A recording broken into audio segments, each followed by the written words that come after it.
साधनाएं पूर्ण परमात्मा की न होकर काल निरंजन यानी ब्रह्म का फैलाया हुआ मिथ्या जाल है। 21 ब्रह्मांड का मालिक काल निरंजन भगवान है, जिसको वेदों में ज्योति निरंजन निराकार परमात्मा ब्रह्म कहते हैं। इसकी पत्नी का नाम अष्टांगी यानी प्रकृति सेरा वाली माया है तथा इसके 3 पुत्र हैं, ब्रह्मा, विष्णु और महेश। इन पांचों ने मिलकर अपनी योग माया से जीवों को भ्रमित कर रखा है और दयाल परमात्मा सत्पुरुष की भक्ति पर पर्दा डाला हुआ है, जिसके परिणाम स्वरूप ये अपनी भक्ति करवाते हैं। इनकी भक्ति करने से जीव के कर्म की मार समाप्त नहीं हो सकती, कर्मों का फल भोगना ही पड़ता है।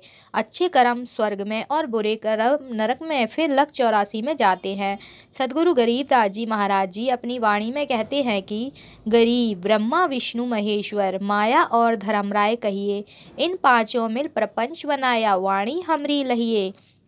स्वामी जी ने अपनी आप जी को बताया है कि इस ब्रह्म यानी क्षर पुरुष से ऊपर पर ब्रह्म यानी अक्षर पुरुष व इससे ऊपर पूर्ण ब्रह्म परम अक्षर पुरुष परमात्मा सत्पुरुष है। सत्पुरुष की भक्ति करने से कर्मों की मार समाप्त होकर मानसिक शांति व पूर्ण मोक्ष मिलता है। जब आप जी ने ये बातें सुनी तो मन में उथल पुथल सी मच गई, चूँकि ये बातें पहले कभी नहीं सुनी थी। आपने स्वामी जी की बात को सत्य मानकर 17 फरवरी 1988 को नाम उपदेश लिया। एक दिन आप जी का स्वामी जी के साथ उनके प्रेतक गांव बड़ा पेतावास तहसील चरखी दादरी जिला भिवानी हरियाणा में जाना हुआ। स्वामी जी 16 वर्ष की आयु में गांव से बाहर जंगल में पशु चरा रहे थे।